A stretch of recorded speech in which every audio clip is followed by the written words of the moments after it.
Hai penduduk Indonesia. Kembali lagi dengan saya host Kriwil di channel The Movie.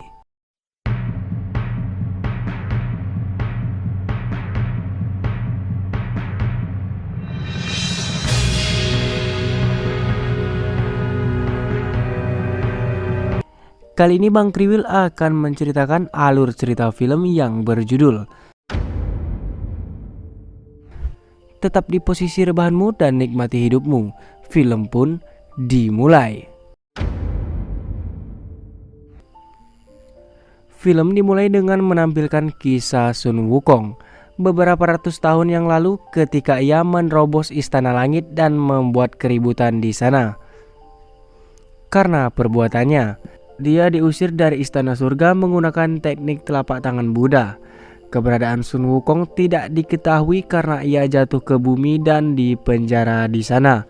Adegan kemudian beralih ke masa sekarang dan menunjukkan seorang gadis kecil bernama Yi yang berniat untuk mencari Sun Wukong agar dia bisa pergi ke Istana Langit untuk melaporkan nasibnya kehilangan orang tuanya karena dibunuh oleh Dewa Naga yang bernama Taizi.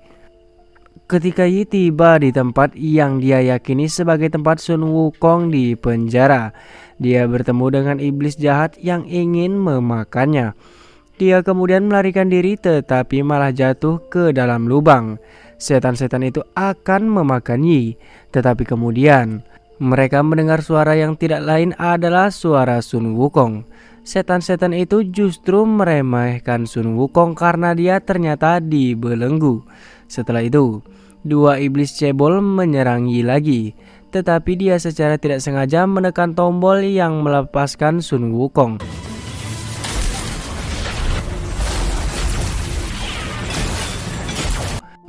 Sun Wukong yang telah dibebaskan segera membunuh para iblis dan menyelamatkan Yi untuk keluar dari sana. Di tempat lain, Dewa Naga yang bernama Long Taizi sedang melihat istana lamanya yang dihancurkan oleh Sun Wukong, tetapi seorang pelayan meremehkan istana lama itu, sehingga Taizi membunuh pelayan itu.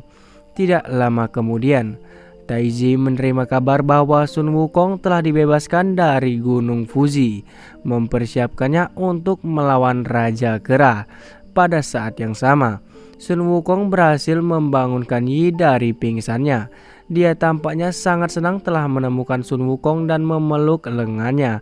Tetapi dia tidak tahu harus memanggilnya apa karena dia bingung bahwa dia adalah setan atau binatang. Sun Wukong kemudian menegaskan bahwa dia adalah The Monkai King.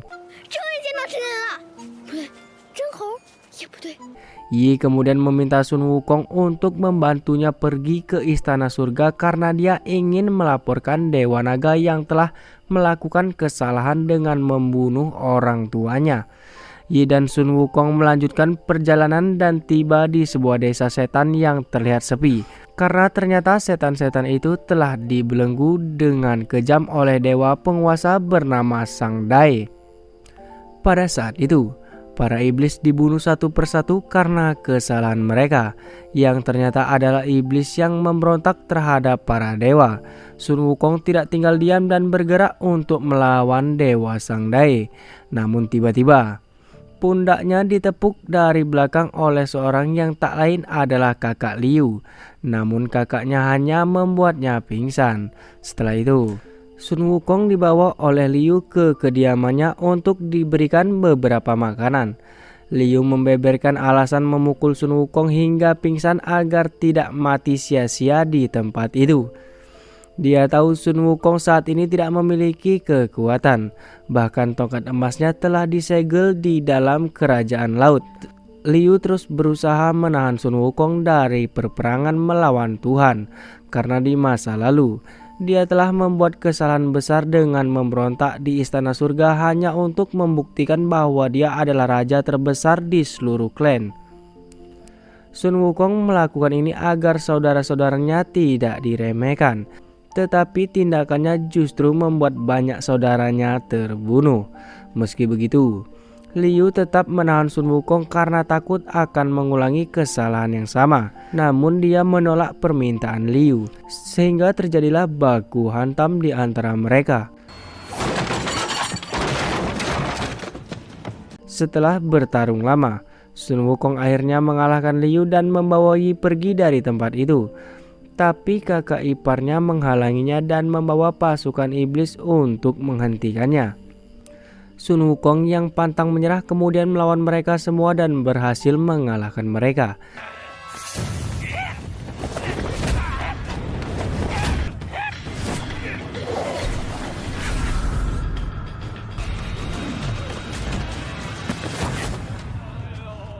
Dia akan menunjukkan kepada dunia bahwa dia telah kembali. Setelah itu, dia mengajak Yi ke rumahnya dulu. Di tempat lain, Taiji tampaknya diberikan senjata oleh dewa bernama Muzan. Rupanya, senjata itu dibuat oleh iblis dan kemampuannya sangat berbahaya.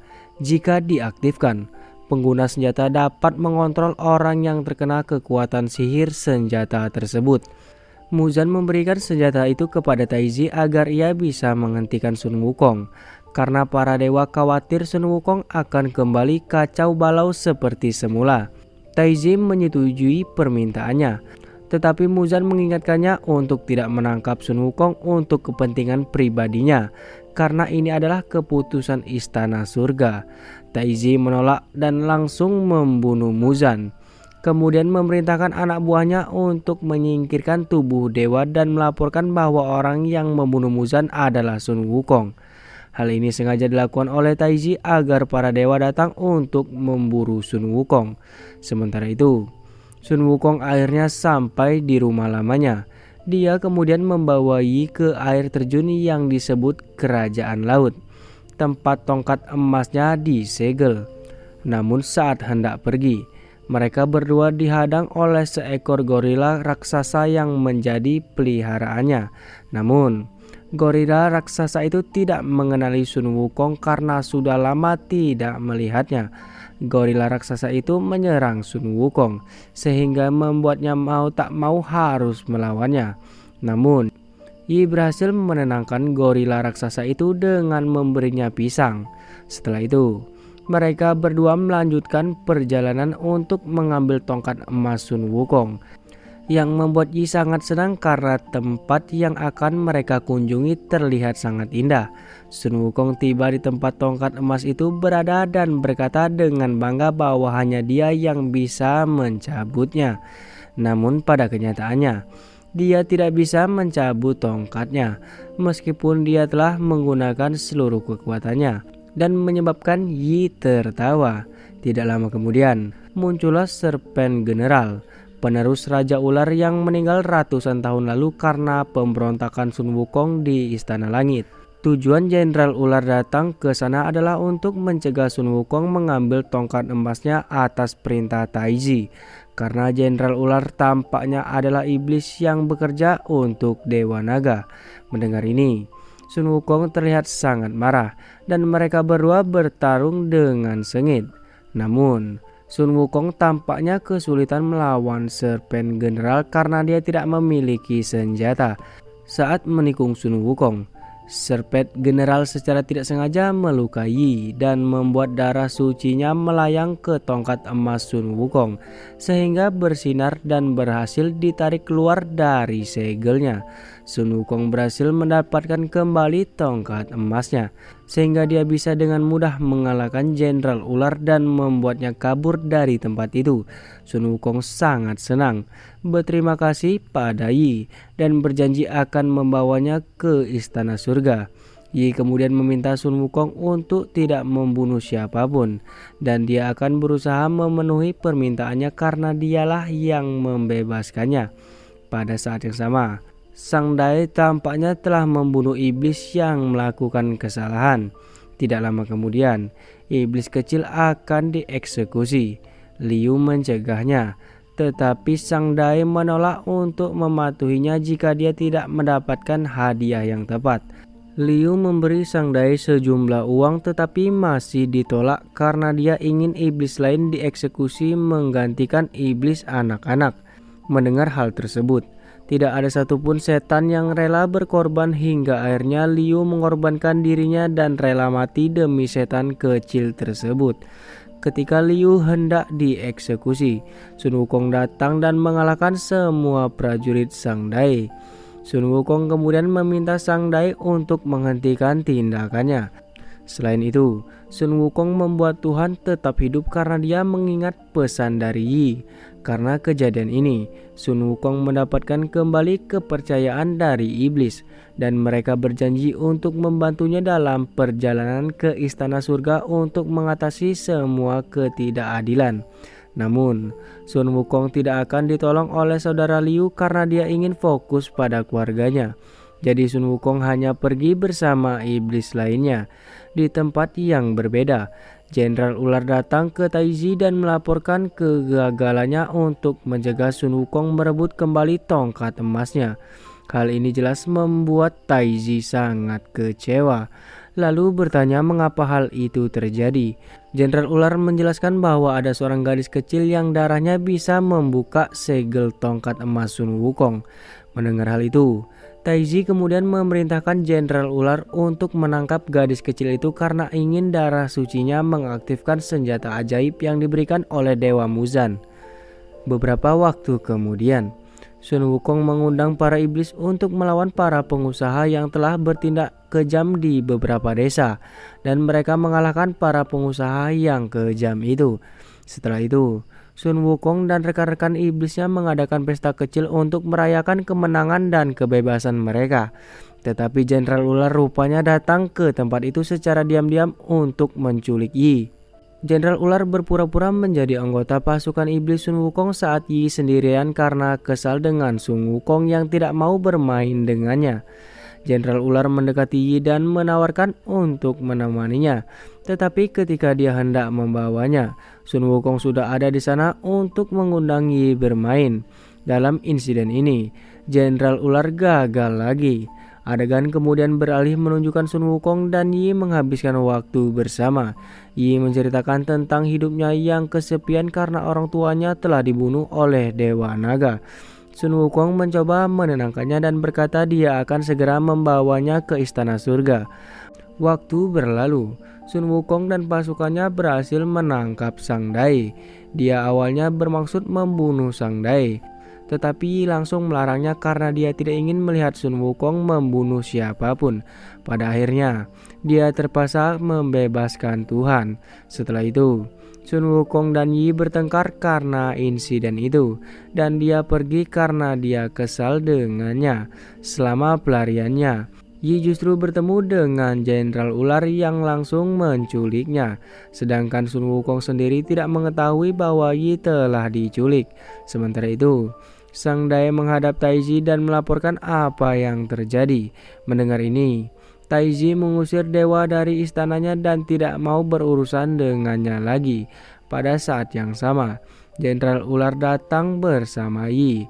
Taiji kemudian menggunakan darah suci Yi untuk mengaktifkan senjata ajaibnya yang dapat mengendalikan orang lain.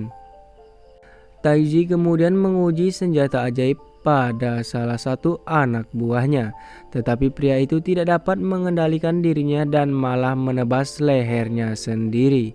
Melihat kehebatan senjata ajaib tersebut, Taiji berniat untuk menghancurkan Sun Wukong dengan cara mengendalikan tubuhnya, kemudian membuatnya membantai pasukan iblisnya sendiri, sehingga reputasinya akan rusak dan Sun Wukong akan hidup sendiri tanpa apa-apa. Tidak lama kemudian, Sun Wukong akhirnya dikendalikan oleh Taiji dan mulai membunuh rekan iblisnya. Sun Wukong mencoba mengendalikan tubuhnya tetapi tidak bisa karena sihirnya terlalu kuat. Itu membuat rekan iblisnya melarikan diri. Taiji mengendalikan Sun Wukong untuk membunuh hewan peliharaannya sendiri. Sun Wukong mencoba yang terbaik untuk melawan, tetapi sayangnya dia masih gagal mengendalikan tubuhnya. Setelah kejadian itu, Sun Wukong tampaknya hancur dan sangat kecewa, dan sihir yang mengendalikan tubuhnya telah hilang. Pada saat yang sama, Taiji datang menemui Sun Wukong, lalu mengambil tongkat emasnya dan berkata dia akan membiarkan Sun Wukong hidup tanpa senjata. Meskipun begitu, dia berhasil kabur dan menghancurkan senjata ajaib milik Taiji. Adegan kemudian beralih dan menunjukkan Sun Wukong yang mengalami mimpi buruk, kemudian bangun dan meminta bantuan saudara Liu. Sayangnya, dia tidak membantu karena semua iblis menganggap Sun Wukong sebagai pengkhianat. Sun Wukong bahkan diburu oleh rekan iblisnya. Apalagi dia telah kehilangan tongkat emasnya. Sun Wukong menjalani hari-harinya dengan penuh kekecewaan dan Yi menghilang. Dia kemudian melanjutkan perjalanannya, menyamar sebagai orang lain karena semua orang sekarang menganggapnya pecundang karena pengkhianat. Mereka bahkan menolak untuk mendengar cerita tentang Raja Kera lagi. Saat hendak pergi, Sun Wukong bertemu dengan Sang Dai yang akhirnya memberitahu lokasi Yi yang ternyata telah diculik oleh Dewa Naga. Mendengar hal itu, Sun Wukong menjadi bersemangat dan bertekad untuk menyelamatkannya, meskipun ia hanya menggunakan tongkat biasa sebagai senjatanya. Di tempat lain, Jenderal Ular sepertinya ingin membebaskan Yi karena merasa tindakan Taiji keterlaluan dan sangat kejam. Saat hendak membuka kunci, Taiji tiba-tiba datang membuat Jenderal Ular di penjara. Jenderal Ular mengungkapkan alasannya membenci Sun Wukong karena ratusan tahun yang lalu Sun Wukong dengan arogan membuat keributan di Istana Surga, mempengaruhi semua setan termasuk setan ular. Singkat cerita, Sun Wukong akhirnya sampai di Istana Dewa Naga dan menyerbu masuk ke Istana Dewa Naga dengan tongkat biasa. Mengetahui kedatangan Sun Wukong, Taiji tidak kaget atau takut karena Sun Wukong bukan apa-apa tanpa tongkat emasnya. Meski begitu, Sun Wukong terus bertarung dan terus melawan Taiji dengan senjatanya. Kegigihan Sun Wukong akhirnya membuat Taiji mencabut tongkatnya, berharap bisa mengalahkannya. Tidak lama kemudian, Sun Wukong telah mendorong pergi. Tapi tiba-tiba Jenderal Ular muncul setelah berhasil membebaskan dirinya dan Yi menggunakan sihirnya. Sun Wukong dan Jenderal Ular menyerang Taiji. Pertempuran mereka tampaknya sangat sengit, tetapi Taiji menyerang Yi dan membunuhnya tepat di depan Sun Wukong sehingga dia bisa merasakan sakitnya kehilangan orang yang paling berharga dalam hidupnya. Kematian Yi jelas menghancurkan Sun Wukong, tetapi darah sucinya menyatu dengan jiwanya, sehingga mengubahnya menjadi sosok Raja Kera yang tak terkalahkan. Setelah menjadi Raja Kera, Sun Wukong dapat dengan mudah mengalahkan Dewa Naga. Bahkan ketika Taiji berubah menjadi naga, dia masih bisa mengalahkannya tanpa kesulitan. Taiji putus asa dan memutuskan untuk melarikan diri. Kemarahan Sun Wukong semakin tidak terkendali, membuat semua iblis sadar bahwa Raja Kera telah bangkit dan kembali ke jalannya.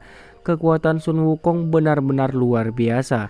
Dia bahkan dapat mengubah tongkatnya menjadi ukuran raksasa untuk menembus langit dan membawanya ke Istana Surgawi untuk melaporkan kematian Yi dan membalas tindakan Dewa Naga.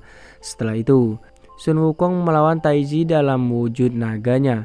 Dia mengalahkan Taiji tanpa ampun dan membuatnya kalah telak. Ketika Sun Wukong hendak membunuh Taiji, dia teringat pesan Yi dan membatalkan niatnya untuk membunuhnya. Jenderal Ular dan saudara Liu, Raja Banteng, datang untuk membantu Sun Wukong dan bermaksud untuk menghancurkan Istana Langit. Tetapi dia menghentikan mereka. Kedatangan Sun Wukong di Istana Surga bukan untuk membuat kekacauan seperti sebelumnya, tetapi untuk menebus kesalahannya agar tidak terjadi keributan lagi. Pada saat yang sama, Buddha datang dan memberitahu Sun Wukong bahwa apa yang dia lakukan kepada Dewa Naga adalah hal yang benar karena Dewa Naga berada di luar batas dan dia banyak melakukan dosa. Buddha bangga pada Sun Wukong yang telah berubah dan tidak ingin membunuh lagi. Buddha menyuruhnya untuk memaafkan kepergian Yi karena kehadirannya di dunia adalah untuk menghilangkan sifat egois Sun Wukong dan menjadikannya orang yang lebih baik. Mendengar ini, Sun Wukong meyakinkan dirinya untuk tidak lagi sombong, seolah-olah dia adalah raja dari segala raja. Dia menyadari bahwa dia bukan apa-apa tanpa bantuan rekan iblisnya. Tidak lama kemudian, arwah Yi terangkat ke angkasa dan misi Sun Wukong pun telah selesai. Setelah itu, dia akan dipenjarakan kembali ke Gunung Fuji untuk memulihkan kekuatannya. Berapa ratus tahun kemudian, seorang biksu jatuh ke dalam lubang tempat Sun Wukong dikurung. Biksu itu rupanya reinkarnasi dari Dewa Naga. Biksu itu bertanya kepada Sun Wukong apakah dia adalah iblis, hewan, manusia, atau setengah iblis karena dia tidak tahu bahwa Sun Wukong adalah Raja Kera. Kata-kata biksu itu membuat Sun Wukong kembali berambisi untuk menunjukkan kepada dunia bahwa ia adalah Sun Wukong, sang Raja Kera. Moral yang bisa dipetik dari film ini adalah kesombongan hanya akan membuat kita dijauhi oleh orang-orang yang benar-benar peduli dengan kita, karena kita bukan apa-apa tanpa bantuan orang lain. Film Sun Wukong juga mengajarkan kita untuk selalu bersabar dan menepati janji.